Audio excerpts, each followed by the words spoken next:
In this video, I'm going to discuss what to talk about first in one-to-ones, someone's well-being or their work activities. Now, the feedback I'm getting from managers on my remote management courses is very positive in terms of that they all feel that actually having to and being forced to become a remote manager has actually made them better managers, which I think is excellent news. And we often discuss this at the start of those sessions. They all feel that they're certainly doing a lot more regular team meetings, which is a positive. Plus they're not running them all. They're getting their team members to participate and run different sections of meetings. They're certainly doing more one-to-ones, which is very good news because we've been banging on this for years. So many managers have all said, I know what's going on. We sit and talk each day in the office. But it's like any relationship. You've got to give people time and personalised time, and find out really about what they're doing and how they see things. So that's good. Managers feel that they're starting to trust people a lot more and empowering them, which is important, and they certainly feel this is improved, which is good. They certainly feel that delegation has gone up and they're becoming less controlling. They're less control freaks as managers because they've had to let go, which is good. I like that. And they're trying not to send emails out of working hours. Still a bit of work to do on that one, but that's perhaps another video for another time. But they do feel they're becoming more emotionally aware in really getting to know and understand their team members.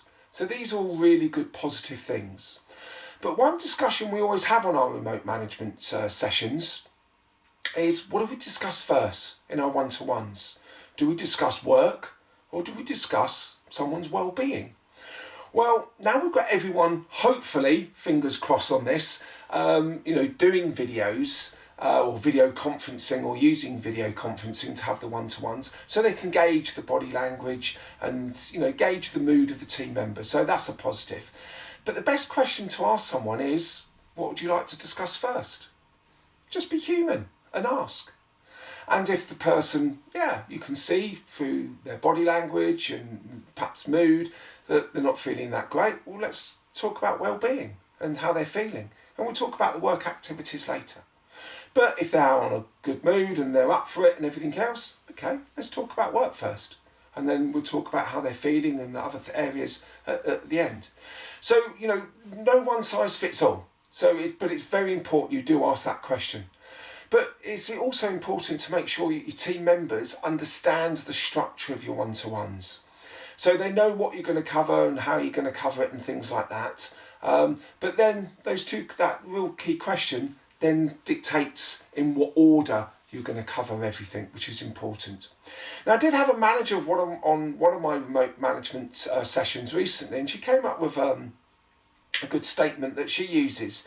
She actually says to her people, when she does the one-to-ones, they wave at each other. And she says, are you waving to say hello or are you waving because you're drowning? Which I thought was quite a nice approach, and it suited her humour and her style of management, which I thought was quite nice, which was a great way of breaking the ice at the start of a one-to-one. So just be human and just say, look, what would you like to discuss first? Work or how you're doing? And take it from there. And then obviously the structure of your one-to-one, they know all the topics that you're going to cover, and you can cover them in different orders depending on the day, the week, etc, etc.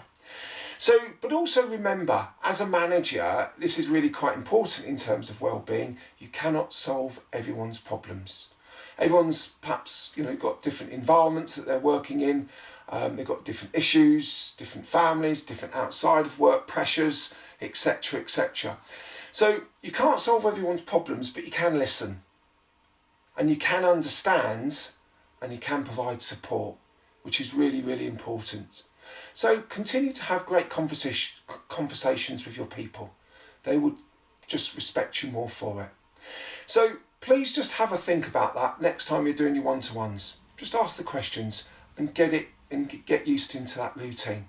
So I hope you like this video, and along with all the other videos that I've got on the Future Proofing Yourself channel, aimed specifically at managers, and plus all the other personal development videos as well. So if you'd like to subscribe, like the videos, and if you've got any questions about anything that we cover, please do get in contact. It'd be great to hear from you.